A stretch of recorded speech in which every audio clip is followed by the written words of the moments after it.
sirva también para todos los que están conectados en esta tarde. Primeramente, hermana, decirle que la oración, la preciosa oración del Padre Nuestro, no es una oración de la Iglesia Católica. El patrimonio no lo tiene la Iglesia Católica, ni la Iglesia Evangélica, ni nadie. La oración preciosísima del Padre Nuestro está en la Biblia y la enseñó nada más y nada menos que nuestro Señor Jesucristo, ¿verdad? Permítame leerles al grupo las palabras previas y posteriores a la preciosa oración del Padre Nuestro. En el Evangelio según San Mateo, por si tienen la Biblia a mano y quieren seguir la lectura conmigo, en el capítulo 6, Mateo capítulo 6, verso 5, dice la palabra de Dios: y cuando ores, no seas como los hipócritas, porque ellos aman el orar en pie en las sinagogas y en las esquinas de las casas para ser vistos por los hombres. De cierto os digo que ya tienen su recompensa. Mas tú cuando ores, entra en tu aposento y cerrada la puerta, ora a tu Padre que está en secreto, y tu Padre que te ve en lo secreto te recompensará en público. Versículo 7. Y orando no uséis vanas, escuchen, no uséis vanas repeticiones como los gentiles que piensan que por su palabrería serán oídos. No os hagáis semejantes a ellos, porque vuestro Padre sabe de qué cosas tenéis necesidad antes que vosotros se la pidáis. Es decir, en el pueblo de Israel, hasta el día de hoy, hay libros muy gordos, libros enormes. El más famoso se llama el Sidur, donde hay oraciones absolutamente para todo. Para cuando usted come, cuando usted bebe, cuando usted sale, cuando usted entra, cuando se muere una persona, cuando nace un niño, para un matrimonio, para un bautismo, absolutamente para todo. Son oraciones que se hacen continuamente. Hay 3 oraciones que en el pueblo de Israel obligatoriamente todo devoto tiene que hacer cada día. La oración de la mañana, que se llama Shacharit; la oración de la tarde, aproximadamente como a las 3 de la tarde, que se llama la Minjá; y la oración de la noche, que se llama la oración de Arbit. Todos los días las mismas oraciones, las mismas lecturas, los mismos salmos, toda la vida. Esto ya existía en los tiempos del Señor Jesucristo. Oraciones repetitivas que se aprendían de memoria, que se enseñaban de generación en generación, el padre al hijo, el hijo al nieto, sucesivamente. ¿Qué es lo que hace el Señor Jesucristo?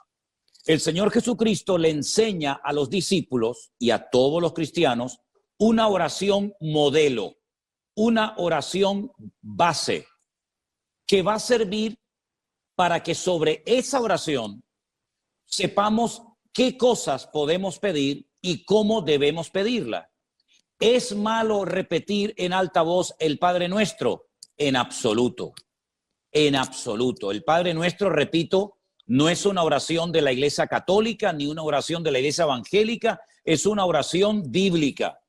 Ahora bien, hay muchas cosas que no incluye el Padre Nuestro, pero como el Padre Nuestro me enseña a pedir ciertas y determinadas cosas, yo puedo pedir por mi familia, puedo pedir por mi salud, puedo pedir por mi país, puedo pedir por un trabajo, puedo darle gracias al Señor por lo que tengo, por lo que he aprendido, por los hermanos en Cristo que estoy conociendo, etcétera, etcétera.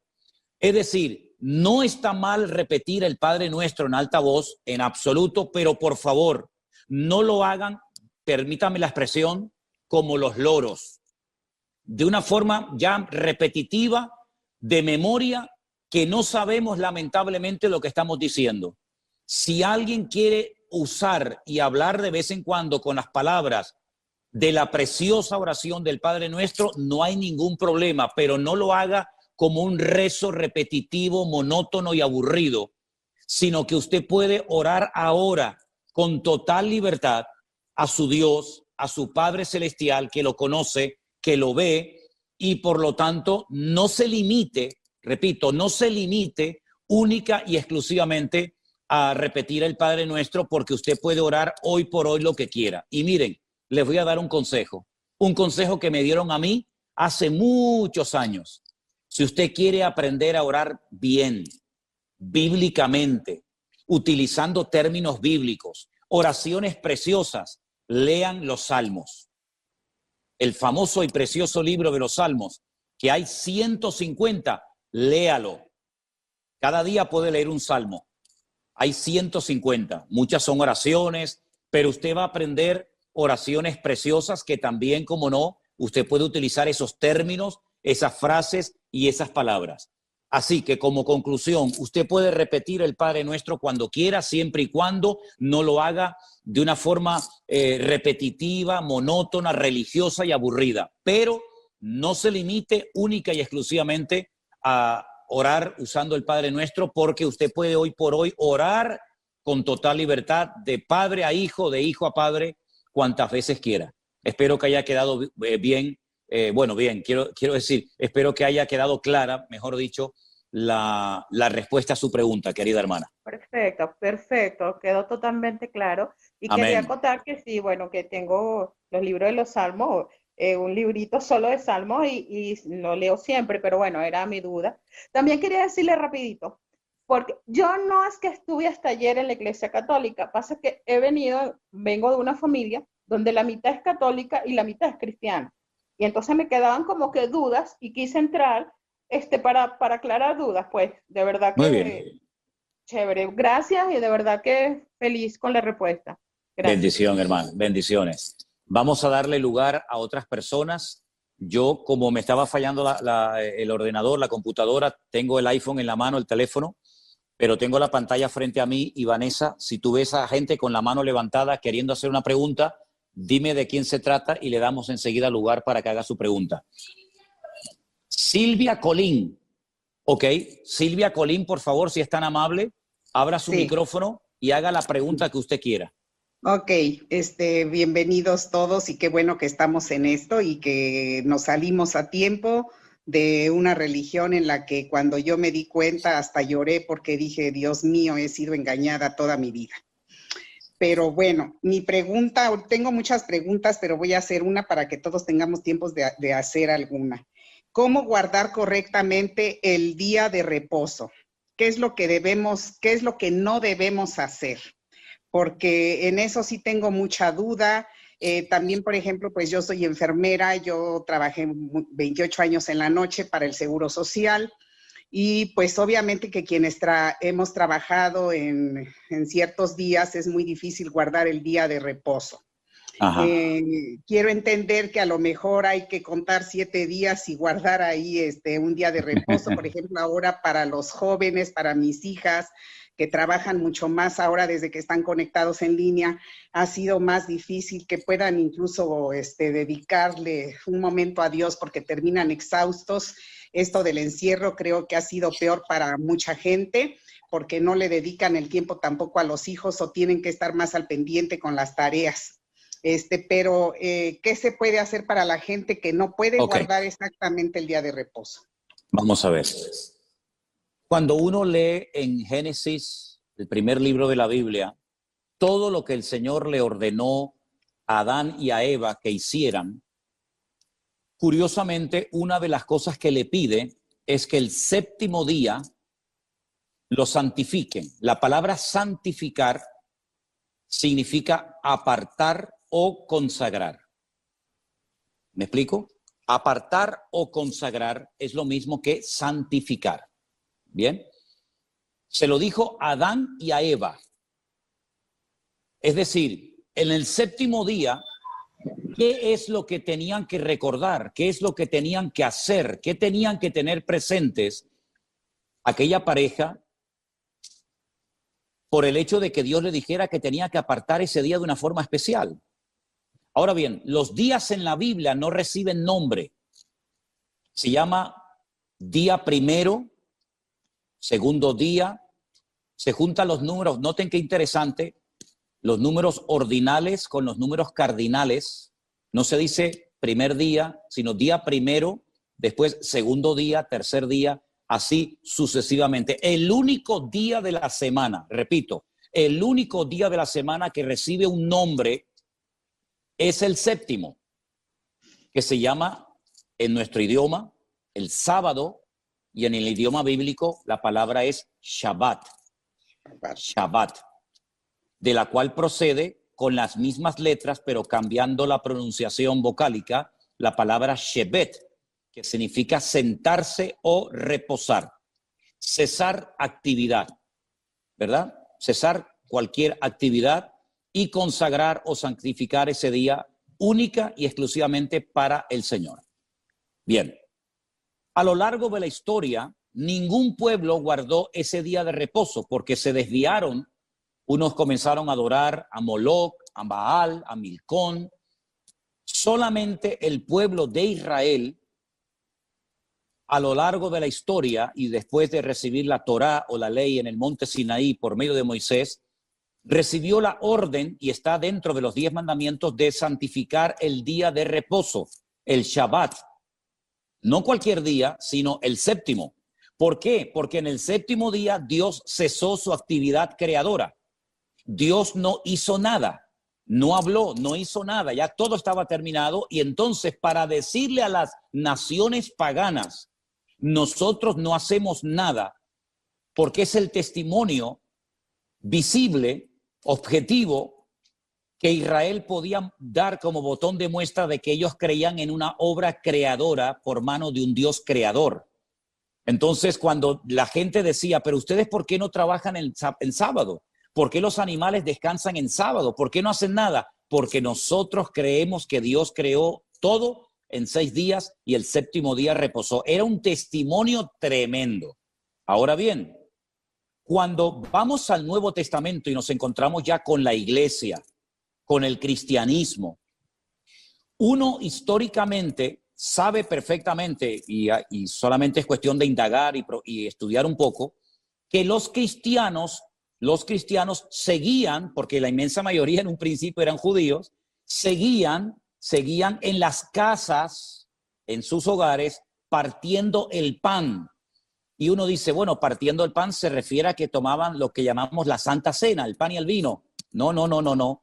Es que todos los sábados, el día de reposo Shabbat, se parte un pan, que es un pan trenzado, y se comparte vino. Todos los días del año que caen en Shabbat, se parte el pan y se toma el vino. Esa ceremonia se llama Kiddush. Se santifica esa ceremonia, ¿vale? ¿Qué fue lo que pasó?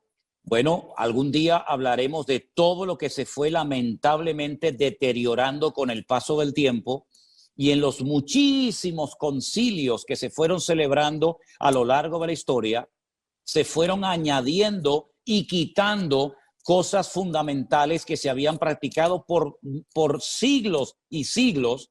Y una de las cosas que concretamente en el concilio de Nicea, antes del 400 antes de Cristo, concilio de Nicea, estudien eso en Google, por favor. En ese momento, la cristiandad, el liderazgo de la cristiandad en ese tiempo, transformó y cambió el Shabbat por el domingo. ¿Qué les parece? Hay unas declaraciones de un alto obispo de la Iglesia Católica de los Estados Unidos que con sus ropas sacerdotales da una conferencia, la pueden buscar en internet, en YouTube, donde él pide perdón porque él lee el decreto, el año, el día y la hora en la que la cristiandad quitó en ese concilio de Nicea el día sábado y lo sustituyó por el domingo. Ahora, ¿qué es lo que ocurre? En nuestra tradición cristiana es muy difícil, no sé ustedes hermanos, pero es muy difícil por las cuestiones laborales fundamentalmente, guardar el día de reposo. De hecho, los cultos, el culto principal de la mayoría de las iglesias, aunque aquí el sábado lo hacen los jóvenes, ¿verdad? Y en muchas congregaciones, el culto principal es el domingo. ¿Por qué? Porque en el sábado trabaja mucha gente y no vendría nadie al culto. Entonces, por cuestiones de prácticos, por ser prácticos, nos congregamos el domingo. Ahora, en Cristo, todos los días son del Señor. Todos. El problema es que en el paganismo sí le pusieron nombres a los días de la semana. Y uno dice, ¿cómo es eso? El lunes se adoraba a la luna, el martes al planeta Martes, el miércoles a Mercurio, el jueves a Júpiter, el viernes a Venus, el sábado a Saturno y el domingo en inglés es el Sunday. ¿Qué es el Sunday? El día del sol, los adoradores del sol. Entonces, lamentablemente, muy poca gente puede juntarse en familia tranquilamente alrededor de una mesa a tener un día de reposo, en este caso el Shabbat. Ahora, mi consejo es, todos los que puedan, el sábado, pasarlo en familia, comer juntos, con los hijos, con los nietos, orar juntos, bendecirse los unos a los otros, háganlo. Pero por cuestiones prácticas, el venir a la iglesia el domingo no es ningún pecado mortal, es por cuestiones de cuestiones prácticas. Ahora bien, hay ciertos y determinados trabajos, como por ejemplo médicos, bomberos, policías, etcétera, que según las leyes que después establecieron los rabinos a lo largo de la historia, la vida humana está por encima del Shabbat. Es decir, usted si tiene que salvar una vida en Shabbat, lo hace, independientemente de que sea día de reposo. Jesús le dijo una vez a un líder de una sinagoga en Israel, le dijo, tú eres un hipócrita, querido, porque esta hija de Abraham que estaba 18 años atada por Satanás en tu congregación, que no se podía enderezar, tú no orabas por ella, pero sin embargo hoy te has levantado y has desatado tu buey del pesebre y lo has llevado a beber. ¿Cómo es posible que le des más importancia a la vida animal que a la vida humana? Entonces lo que no tenemos es caer en un fanatismo y creer que porque no podemos guardar el día de reposo nos vamos a condenar. No, hay que procurar cumplir con todo dentro de nuestras posibilidades. Pero el día de reposo es fundamentalmente un día de eso, de reposo, de tranquilidad, de sosiego, de calma para estar en familia, estar juntos, cesar cualquier actividad que pueda ser cesada. Y luego el domingo nos juntamos como pueblo de Dios en nuestras iglesias, nuestros cultos, y no hay ningún problema. Pero en Cristo no nos ceñimos única y exclusivamente como Israel a un día de la semana, sino que en Cristo todos los días son del Señor. Y para finalizar, en la carta muy interesante a los hebreos, que la tenemos en el Nuevo Testamento, antes de la carta de Santiago, dice que enseña que Cristo es nuestro reposo, es decir, Cristo es nuestro Shabbat. En Cristo, ese reposo que se representa con un día a la semana, nosotros lo tenemos constante y permanentemente todos los días de nuestra vida. Espero haber respondido a su pregunta, querida hermana. Sí, sí, pastor, y es que como se habla de que la gente no se salva si no guarda el cuarto mandamiento y en eso está el séptimo día, pues digo, hijo. Eso no es verdad. Eso no es verdad. La salvación no se gana por los mandamientos. Permítame ponerles el ejemplo de un joven rico que un día vino al Señor y le dijo, maestro bueno, ¿qué tengo que hacer para heredar, para tener la vida eterna? Y Jesús le dijo, ¿estás cumpliendo con los mandamientos? Y le dijo, sí. Y le dice, pero aún te falta una cosa. Es decir, cumplía con los mandamientos, pero le faltaba una cosa. Luego, por sentido común, simplemente por guardar los mandamientos no ganamos la salvación de nuestra alma. Porque si fuera por eso, ¿para qué vino Cristo a morir en una cruz? Si cumpliendo con los mandamientos, que tampoco son tan difíciles de cumplir, obtenemos la salvación de nuestra alma, entonces la obra de Cristo en la cruz no era necesaria, nada más lejos de la realidad. La salvación no se obtiene por lo que hacemos, sino por los méritos de Cristo. ¿Ven? Okay. Gracias. Tengo más preguntas, pero bueno, a ver que alguien más haga. Ok, gracias hermana, bendiciones. Da su micrófono, por favor. Hola, buenas tardes, pastor. La verdad buenas tardes. Buenas tardes. Somos una bendecida. Le presento a Carla, mi hijita, que tiene 23 años. Hola, Carla. Somos de Argentina. Hola. Y, ¿cómo es? Somos una bendecida porque todos los días escuchamos el devocional y la verdad que somos una bendecida de tenernos en nuestras vidas, porque gracias a usted hemos interpretado la palabra hemos tenido mucho conocimiento y nos ha ayudado un montón, porque en la Iglesia Católica jamás leímos la palabra, jamás, siempre que íbamos a misa nunca la interpretábamos tampoco, pero al tenerla a usted en nuestras vidas somos una bendecida por guiarnos, por ser nuestras guías. Le agradecemos a Dios. Que Dios lo bendiga inmensamente. ¿Me escucha, pastor? Bueno, la pregunta que yo le hice la vez pasada era el tema de la Biblia, porque nosotros tenemos la Biblia católica y ahora tenemos la Reina Valera. Lo que quería consultarle yo, que le consulté la vez pasada, era qué hacíamos con la Biblia católica. Pero usted nos había dicho que había una parte de la Biblia católica que era muy interesante leerla, pero no me acordaba, por eso quería tomar nota para guardar.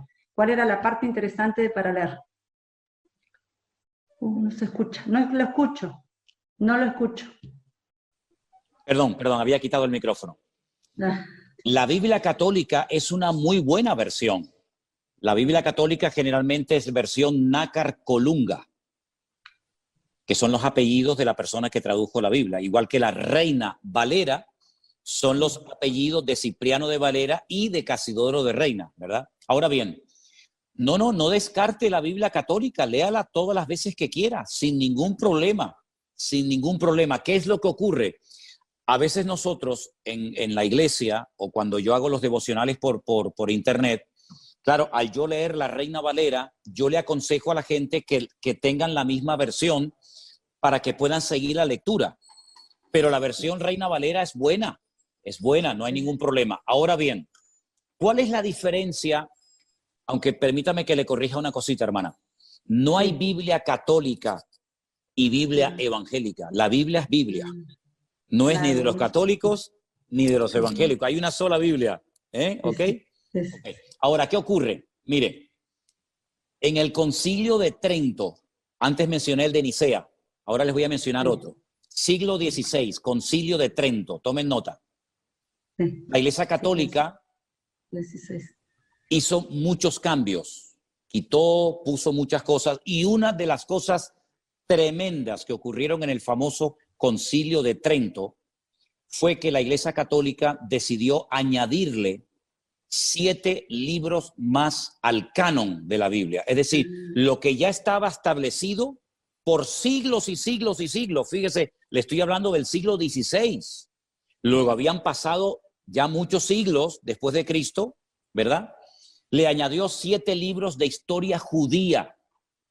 Algunos de esos libros se llaman Baruch, Sabiduría, Tobías, Primera y Segunda de Macabeos, ¿verdad? En total 7 libros. 7 libros de historia. Usted dice que es de Argentina, ¿verdad? Sí, de Argentina, pastor, sí. Imagínense que en la Biblia añadieran historia de la República Argentina. Y que la agregue. Es una historia interesante, pero que no tiene nada que ver con lo que el Señor ya había puesto en su palabra. Entonces yo recomendé en un momento la lectura de los libros de Primera y Segunda de Macabeos. Y voy a dar una pequeña explicación para explicarles el por qué lo recomendé. En el Antiguo Testamento, la Biblia está dividida en 2 partes. Antiguo Testamento, es decir, antes de Cristo. Nuevo Testamento, después de Cristo. Bien. En el Antiguo Testamento, a través del profeta Daniel, el Señor profetizó que en el futuro vendrían 4 imperios que harían cosas tremendas contra el pueblo de Israel. Esos 4 imperios eran el imperio babilónico, el imperio de los medos persas, el imperio griego y el imperio romano. Si ustedes leen el Antiguo Testamento van a encontrar muchas cosas del imperio babilónico y también muchas cosas interesantes del imperio medo-persa, pero no va a encontrar ninguna información del imperio griego. Cuando empiezan ustedes a leer el Nuevo Testamento se encuentran, por ejemplo, a los romanos, a los centuriones, se encuentran a Poncio Pilato, etcétera, en el Nuevo Testamento. Y uno dice, ¿y qué pasó con los griegos? No están en la Biblia. ¿Por qué? Porque entre el último libro del Antiguo Testamento y el primero del Nuevo Testamento hay 400 años de silencio. No se cuenta nada. No pasó nada. Claro que pasaron muchísimas cosas. Por ejemplo, la historia de Alejandro Magno, la historia del Imperio griego. Entonces, ¿qué pasó con ese imperio? ¿Qué hicieron en Israel? ¿Qué hicieron con el templo de Jerusalén? No lo sabemos, pero en Primera de Macabeos y en Segunda de Macabeos encontramos cosas muy interesantes que ocurrieron en ese periodo de la historia.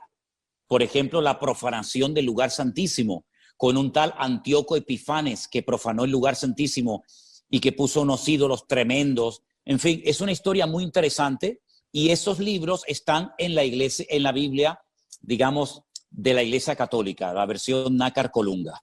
Los macabeos eran unos hermanos que se rebelaron contra el Imperio Romano. No se llamaban macabeos.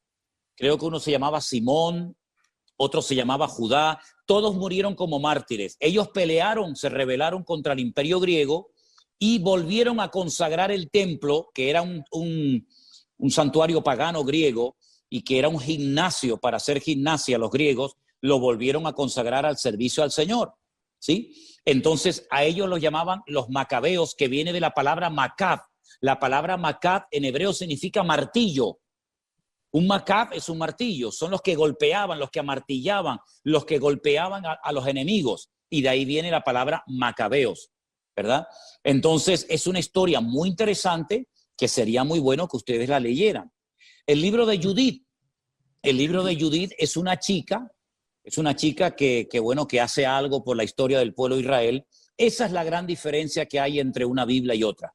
Por lo demás, la versión Nácar Colunga católica y la versión Reina Valera son muy buenas versiones en castellano para poder entender el mensaje divino, el mensaje de Dios. ¿Sí? Sí. Muchas gracias, pastor. Le entendí. Por nada. Muchísimas por gracias favor. y que Dios lo bendiga. Gracias por siempre, por sus devocionales. Amén. Gracias, un placer. Gracias. ¿Más preguntas tenemos, Vanessa?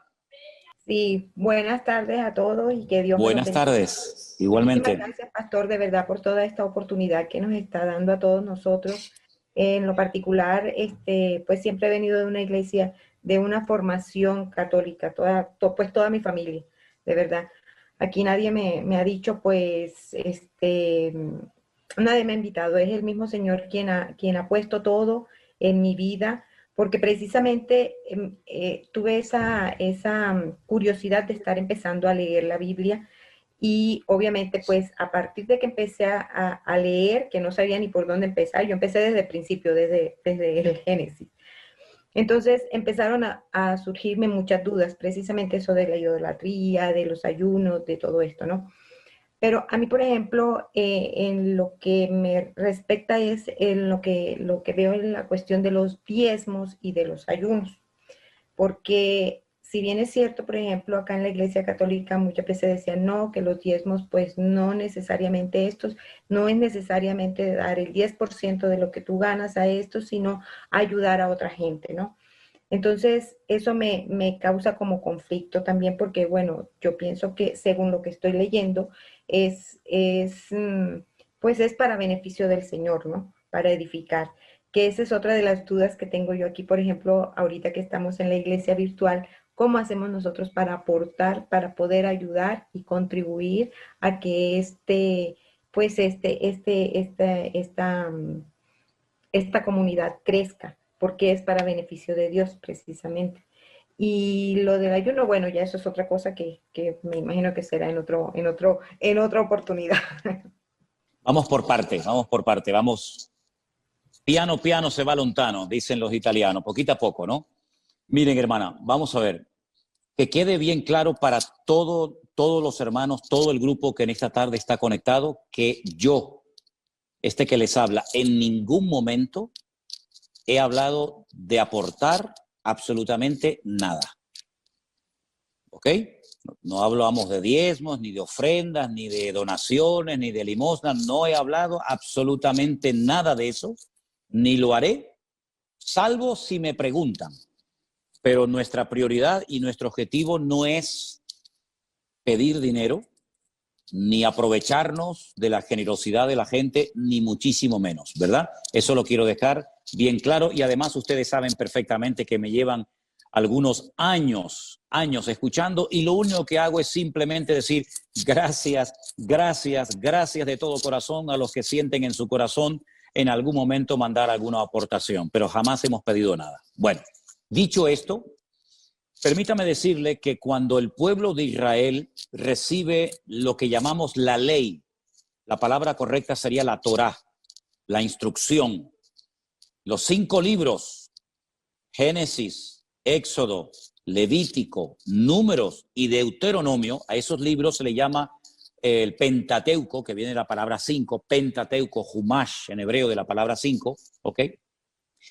Reciben 613 mandamientos. Repito, 613 mandamientos u ordenanzas.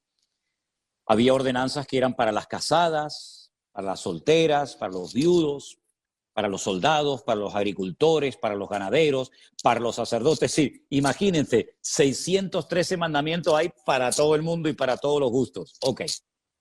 Una de las cosas que el Señor dijo es que de las 12 tribus de Israel, las 12 familias que se fueron reproduciendo y formaron el pueblo de Israel, el Señor escogió a una de las 12 que fueron los levitas, la famosa tribu de Leví, que no iban a recibir herencia, no iban a recibir tierra, por lo tanto, no se iban a poder dedicar ni a la agricultura, ni a la ganadería, ni a ningún otro trabajo, sino solamente a las cosas del templo, del tabernáculo, las cosas del Señor, los sacrificios, etc. Entonces la pregunta es, si no podían trabajar en otra cuestión más que en los asuntos de Dios, ¿de qué vivía esta gente?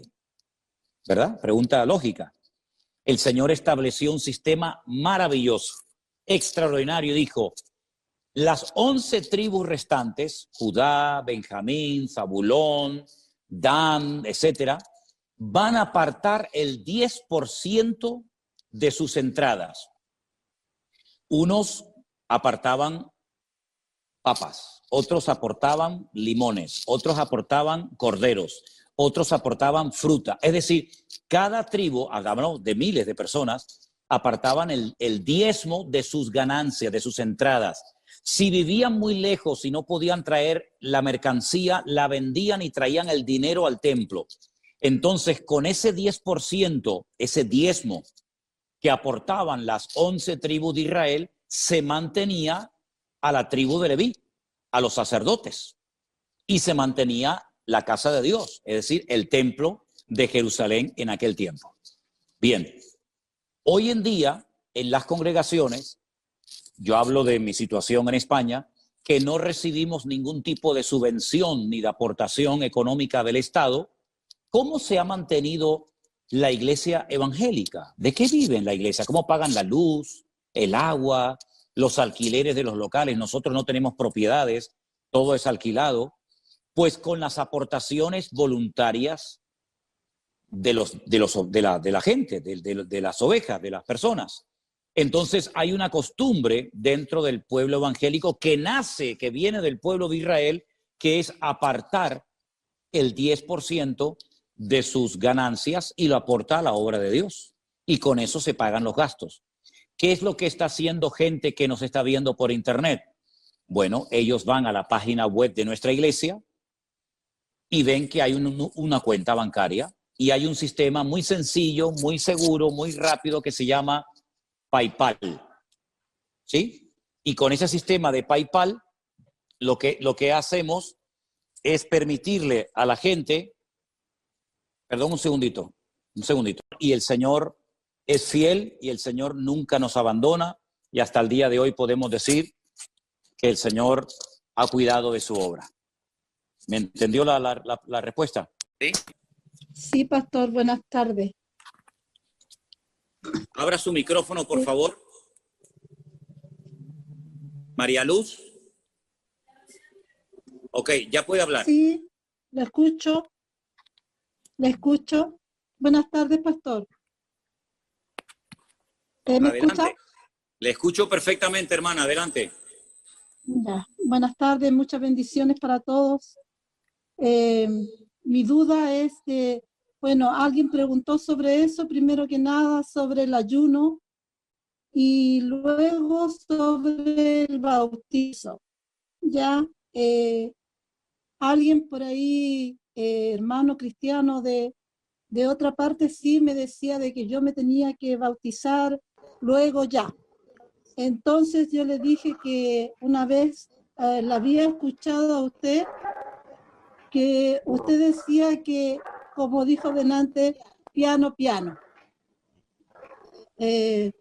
Quiero conocer bien, quiero aprender de la palabra, quiero ir poco a poco aprendiendo todo lo que es el cristianismo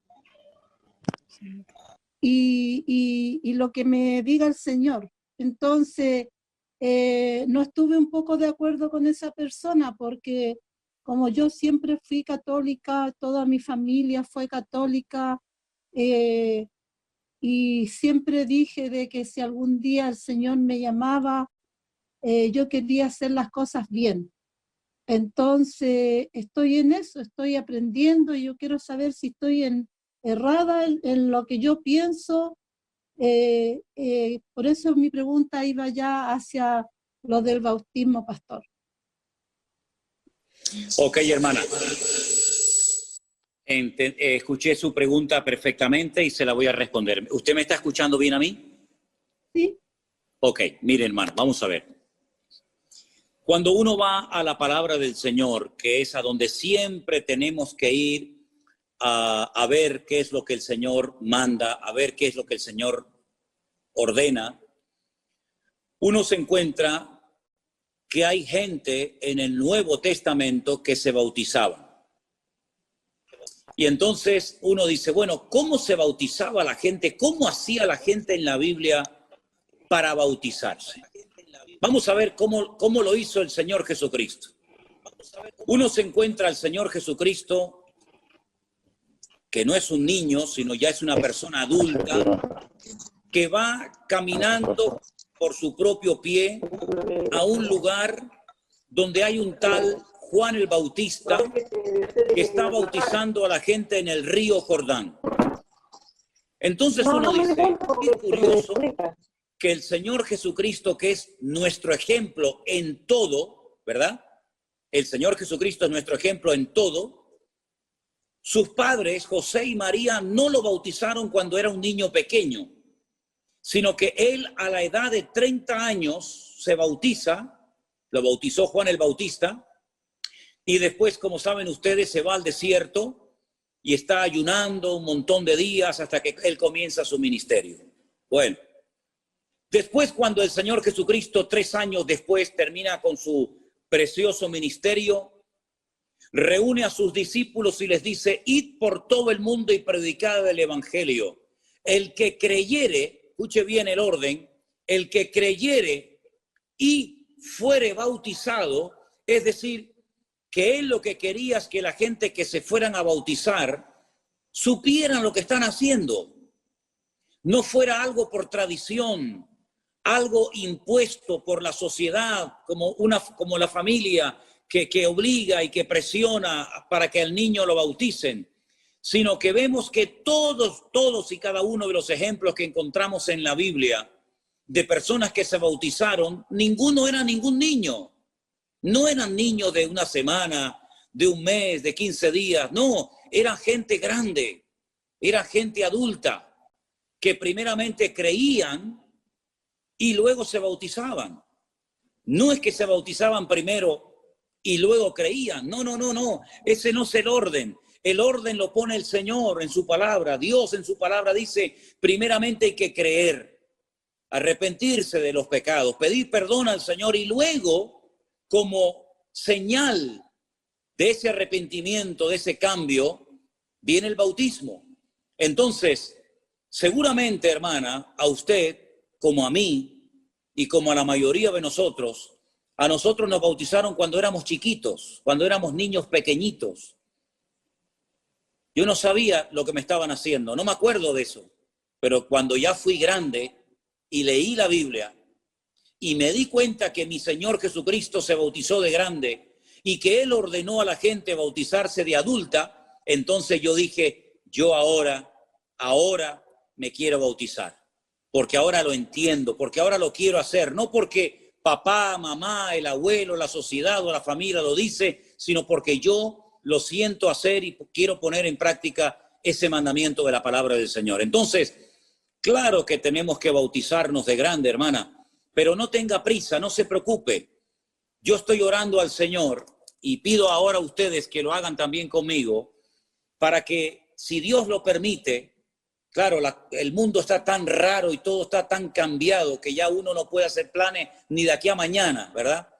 Pero si Dios lo permite, para el año que viene, estamos orando para que el Señor nos permita ir a los lugares donde ustedes están ahora viviendo, a Chile, a Colombia, Argentina, a tantos lugares donde hay tantos hermanos esperando para poder ser bautizados y también para poder conocernos personalmente. ¿Por qué no?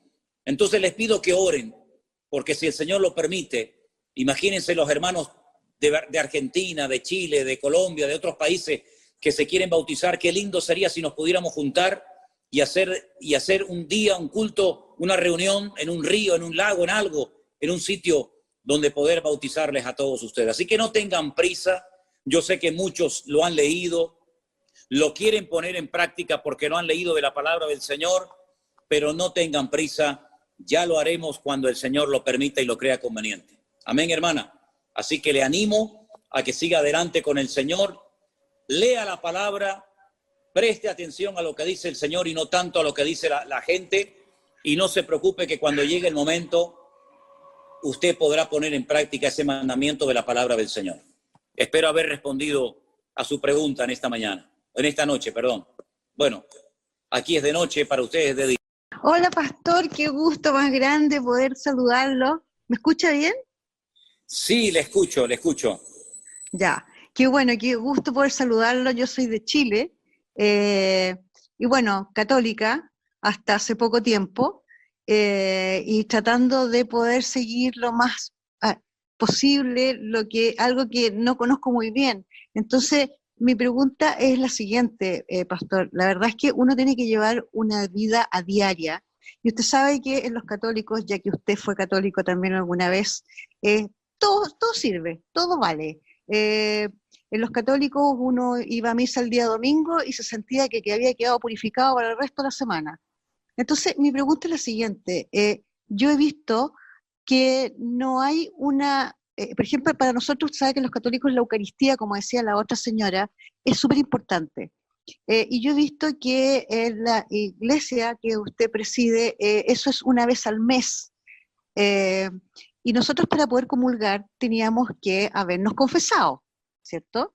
Y esto tampoco lo veo en las iglesias cristianas. Entonces mi pregunta es, no importa que uno no se haya confesado, o cómo lo hacen para ustedes determinar cuándo es la Santa Cena que ustedes le llaman y para poder estar bien con el Señor, porque para nosotros sabe lo importante que es la Eucaristía.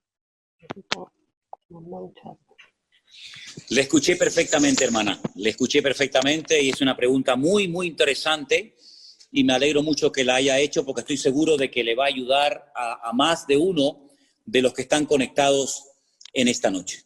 Vamos a ir por partes, ¿sí? El Señor Jesucristo, la noche que fue entregado, la noche que lo crucificaron, ¿verdad? ¿Qué fue lo que repartió a sus discípulos? Repartió pan y repartió vino, ¿no es cierto? Porque además esa noche se estaba celebrando una fiesta que en hebreo se llama la fiesta de Pesaj. Nosotros la conocemos como la fiesta de la Pascua, ¿sí? Y es una noche muy, muy importante porque recordaban la liberación de la esclavitud en Egipto. Habían estado 400 años sus antepasados en Egipto como esclavos, la mayoría del tiempo, y lograron salir milagrosamente a través de Moisés, que los llevó hasta el monte Sinaí, y bueno, todos conocemos la historia, ¿verdad?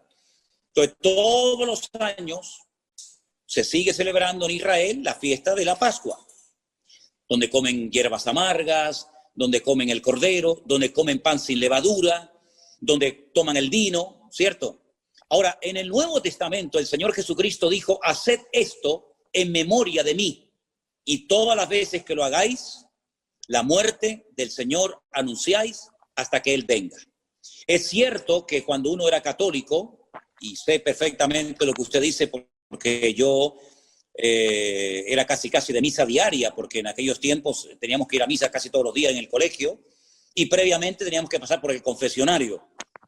Y yo casi ya no sabía ni lo que decirle al cura, porque como me confesaba todos los días, pues ya le conté todo. Entonces lo que hacía, que me pegaban así sopapos, ya me pedía perdón por los pecados que iba a cometer, porque como iba a seguir pecando, pedía perdón por lo que había hecho y por lo que iba a hacer. Una cosa tremenda, ¿no? Entonces, nosotros nos confesamos a Dios, porque es el único que puede perdonar todos y cada uno de nuestros pecados. ¿Por qué lo hacemos en nuestra iglesia? No en todas es igual. Conozco iglesias que lo hacen todos los domingos, todas las semanas. En nuestra congregación lo hacemos una vez al mes y repartimos pan y vino para todos. No solamente me tomo yo vino y a la congregación le damos pan, sino que todos somos iguales delante de Dios y todos tomamos pan y todos tomamos vino. Dice la Biblia que cuando se va a participar de la Santa Cena o del pan o del vino, de la comunión, llámelo como quiera, uno tiene que examinarse, uno tiene que probarse a sí mismo. Es decir, uno tiene que estar bien delante del Señor. Entonces siempre aconsejamos que antes de participar del pan y del vino, ya que no hay confesionario, ya que no tiene que venir la gente a mí a confesarse y pedirle perdón y yo absorberle y ordenarles una penitencia, lo que hacemos es, antes de participar del pan y del vino, oramos. Y yo digo, hermanos, si hay algo que tienen que arreglar entre ustedes, si hay algún pecado de lo cual tienen que arrepentirse, por favor, pónganse bien delante de Dios para que puedan participar dignamente, como dice la palabra. Entonces, curiosamente, les anuncio a todos ustedes, este domingo por la tarde, a las 6:30 de la tarde, hora aquí en Canarias, vamos a participar del pan y del vino. Entonces, yo anuncio esto por si alguno de ustedes que ya ha entendido el Evangelio, que va en serio con el Señor, quiere unirse virtualmente en ese momento con nosotros. Lo van a hacer miles de personas en muchas partes del mundo, pero si ustedes nunca lo han hecho y les gustaría participar del pan y del vino, pues tenga preparado el pan y el vino o el zumo de uva para ese día, y cuando llegue el momento, usted que va a ver el culto por YouTube en directo, cuando yo diga participemos ahora juntos del pan, usted lo puede hacer. Cuando participemos juntos de la copa, usted lo puede hacer. Y algún día, si Dios lo permite, lo haremos juntos en persona.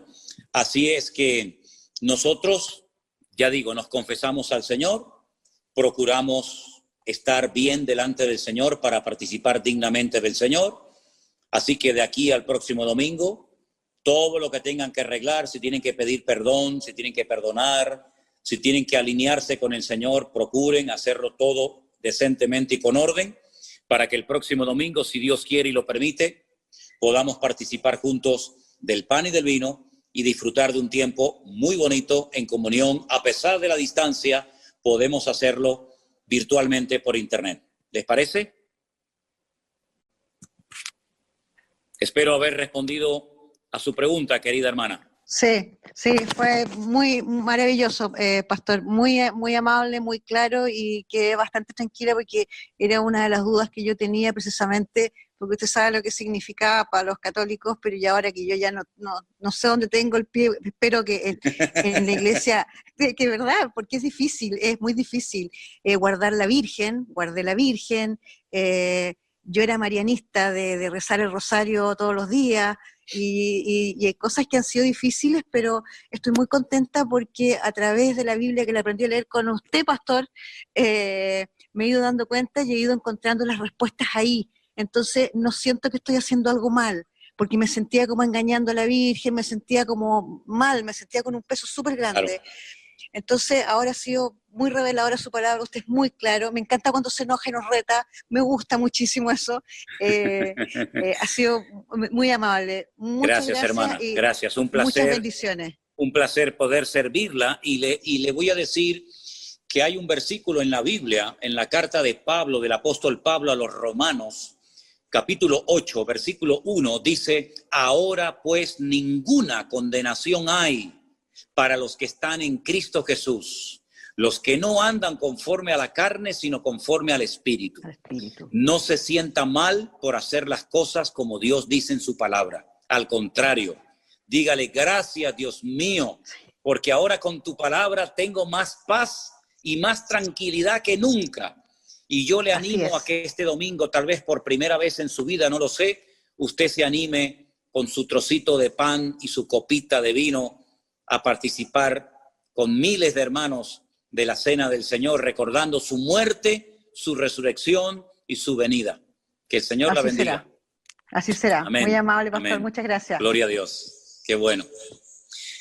Vamos a ver quién es la siguiente que tiene más preguntas. Abre tu micrófono y te escuchamos atentamente en esta tarde. Buenas tardes para todos. Activa el micrófono, Alberto. Encienda su micrófono, por favor. ¿Ahí me escuchan? Sí, hermano, le escuchamos. Adelante. Buenas tardes para todos. Especialmente para usted, pastor, un saludo cordial. Mi nombre es Alberto Sánchez, de acá desde Colombia, en el departamento del Valle, en un municipio pequeño que se llama La Victoria Valle. Bueno, como se ha venido hablando con respecto a lo de católicos, a ver, yo he sido católico toda la vida.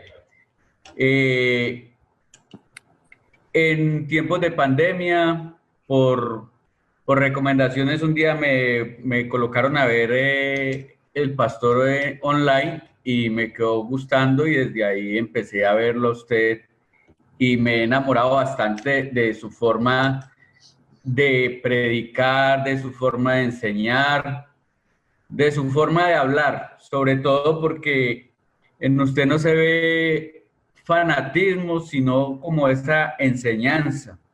La enseñanza que de pronto uno quiere, como esta verdad, toda esa verdad que está escrita en la palabra y que realmente en la Iglesia Católica nos la han ocultado toda la vida, porque la Iglesia Católica somos ciegos a todo lo que va uno aprendiendo cuando empieza uno a leer la palabra.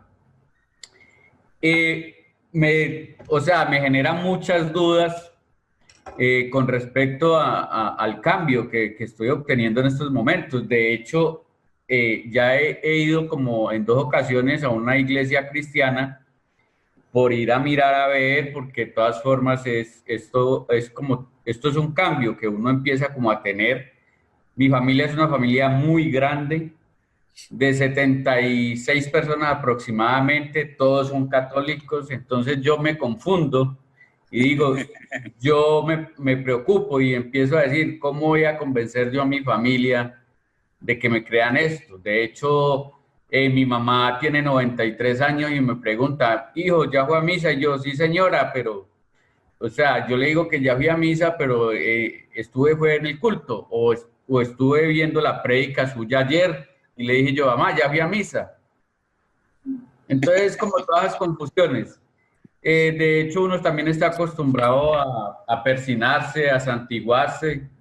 Entonces, todo eso me genera a mí cambios que me tienen como así, pero, o sea, decidido a aprender mucho de usted, pastor, porque, o sea, usted es una persona que atrae. Uno se puede quedar toda la noche viendo prédicas suyas de hace 2, 3 años y uno no se cansa.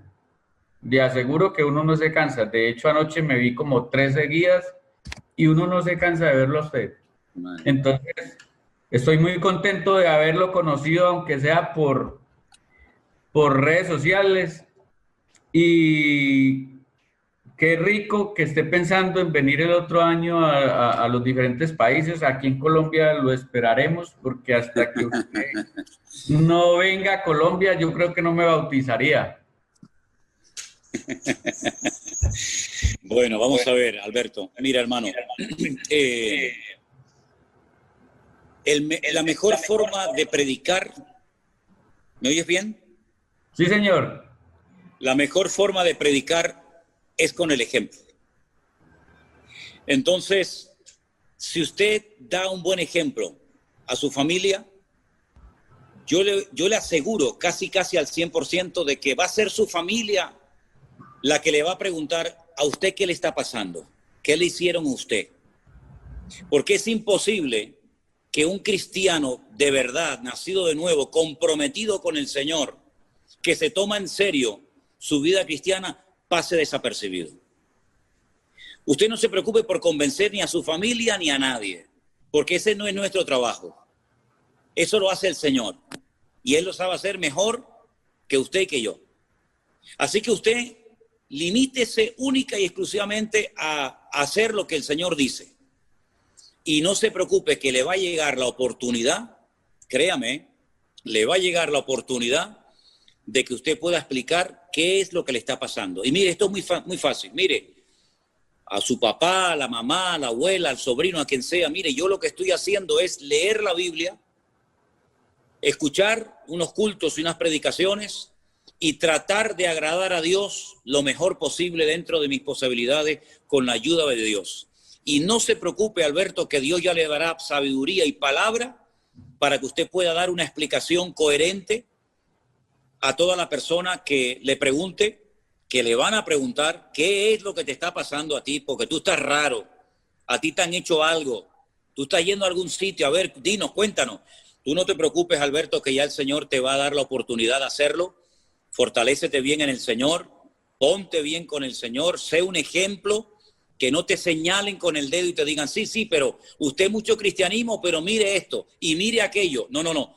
Procure que su vida sea un botón de muestra, una referencia buena, y ya verá que el Señor va a hacer la obra. Y mire, claro que hay costumbres como el persignarse y otras cuestiones, ¿verdad?, que a lo mejor cuesta el dejarlas. Pero tú pídele al Señor, Señor, vete quitando de mi vida todas aquellas cosas que yo he estado haciendo, que a veces no sabemos ni por qué las hacíamos.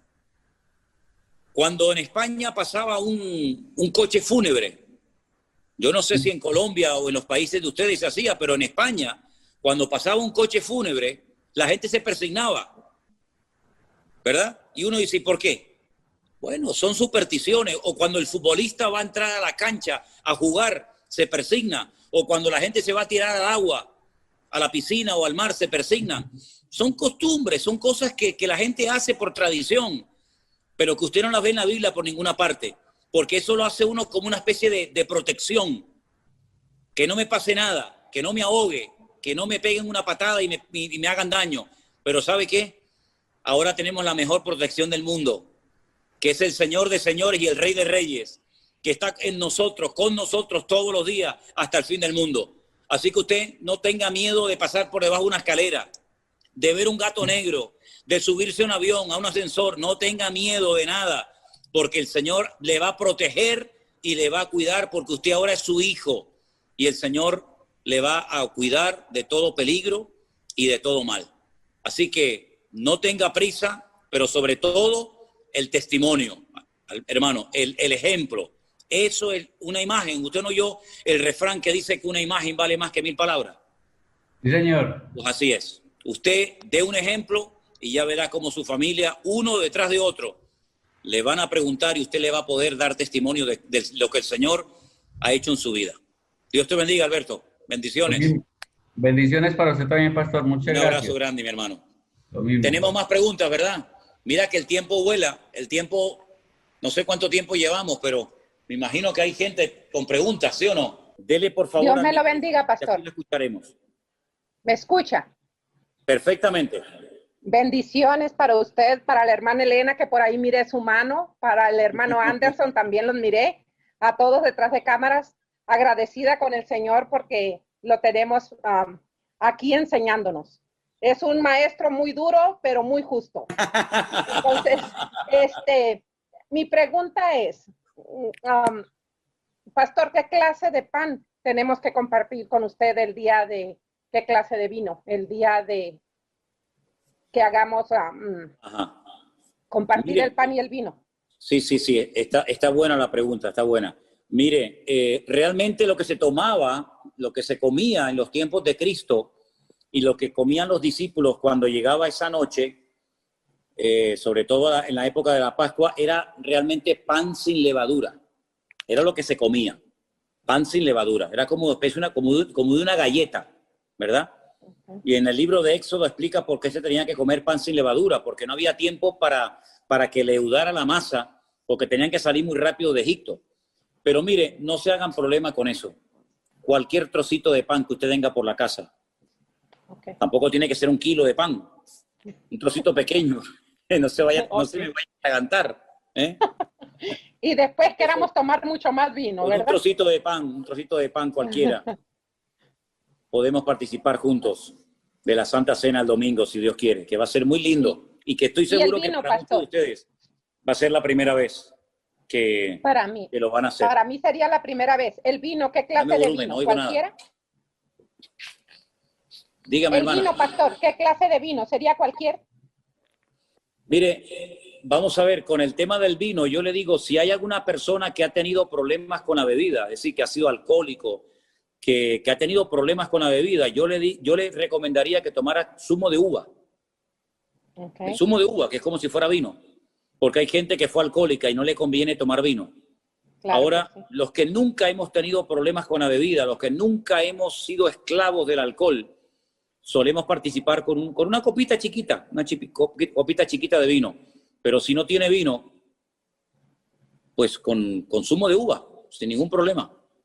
Perfecto. ¿Okay? Las dos cosas sirven, porque son frutos de la vid. Y de la vid sale el vino y de la vid sale el zumo de uva. Así que una de las dos sirve sin ningún problema. ¿Ok? Ok, pastor. Muchísimas gracias. El Señor me los bendiga grandemente. Gracias, hermana. Miren, vamos a darle lugar a 2 o 3 preguntas más y vamos a ir terminando por ahora, porque yo creo que vamos a tener que tener más reuniones de cara al futuro. Me parece a mí que sí, ¿eh? Me parece a mí que sí. A ver, ¿quién va a ser la siguiente? Vanessa, por favor. Su micrófono. Listo. Buenas tardes. Adelante, pastor. hermana. Buenas tardes, pastor. Bendiciones, un gusto saludarle. Es mi hermana Mónica Victoria. ¿Sí nos escucha? Sí. Ok, bueno. Y pues nosotros venimos de una familia católica. Mis papás son católicos. Nosotros, pues a partir de que escuchamos sus prédicas y sus devocionales y sus cultos y las escatologías, pues la verdad hemos aprendido muchísimo con ustedes su palabra, de lo que nos enseñan. Y pues estamos muy contentas. Y estoy en el proceso de enseñarle a mi hijo también, tiene 10 años y de enseñarle prédica. Yo soy divorciada, pues ella es soltera. Pero mi hermana tiene una pregunta que hacerle porque pues ha escuchado su prédica y las escatologías. Entonces, pues le cedo la palabra a mi hermana. Dios me lo bendiga. Buenas tardes, pastor. Un gusto conocerlo y que se tome el tiempo de reunirnos a conocer la palabra de Yahshua. Y bueno, derivado de que he escuchado las prédicas que ha dado y las escatologías y del tema que dio el día de ayer, yo tengo una pequeña duda. No sé si existe que si hay una pretribulación, tribulación y gran tribulación, o es solamente la tribulación. No sé si me pudiera aclarar ese punto. Bueno, mire, hermana, la Biblia nos habla en plan genérico, ¿verdad?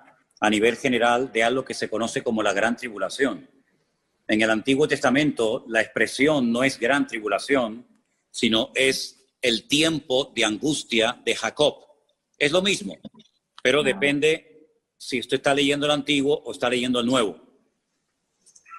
Solamente recibe un nombre, No hay pretribulación, post-tribulación, hay gran tribulación y punto. Lo que ocurre es que la Biblia sí nos da mucha información acerca de lo que va a ocurrir previo, es decir, antes de que comience ese periodo terrible que se llama la gran tribulación y que es el desarrollo del libro de Apocalipsis fundamentalmente, aunque también de otras profecías del Antiguo Testamento, ¿vale? Entonces es lo que se conoce como el tiempo del fin. Es decir, cuando se acerque el tiempo de la tribulación, vamos a comenzar a ver muchísimas señales. Algunas de ellas ya estamos comenzando a verlas. Ya se está hablando de la formación de un nuevo orden mundial. Estamos viviendo una pandemia mundial, ¿verdad? Muchos de nosotros sabemos de lo que estamos hablando. Millones de hermanos no se pueden congregar, iglesias cerradas, etcétera. Entonces, hay una gran tribulación que empieza con algo que se conoce en la Biblia, en Apocalipsis 6, como los sellos. Los sellos, que son 7, a continuación 7 trompetas y a continuación 7 copas, las copas de la ira. Pero antes de que comience a desarrollarse o de lugar el inicio de la gran tribulación, hay muchas señales previas, como los dolores a la mujer que está de parto, ¿verdad? No nace el niño en el primer momento, sino que hay unos dolores que van avisando que el niño viene, y esos dolores van preparando a la madre para el momento del alumbramiento, el momento del parto. Entonces, eso es lo que la Biblia, a grandes rasgos, nos enseña acerca de lo que se conoce como la gran tribulación. ¿Ok? Ok, sí, pues muchas gracias, pastor. Oramos por usted, por su familia y por toda la iglesia. Estamos muy, muy contentas y pues que Dios lo bendiga grandemente. Pues nada, hermana, un placer haberla podido ayudar, y de todas maneras, las clases de escatología que se grabaron en su momento, allí hay también muchas explicaciones que en un momento determinado sería bueno que a lo mejor usted escuchara y que le pueden ayudar y reforzar su conocimiento de la palabra, ¿sí? ¿Okay? Que volvemos a escuchar.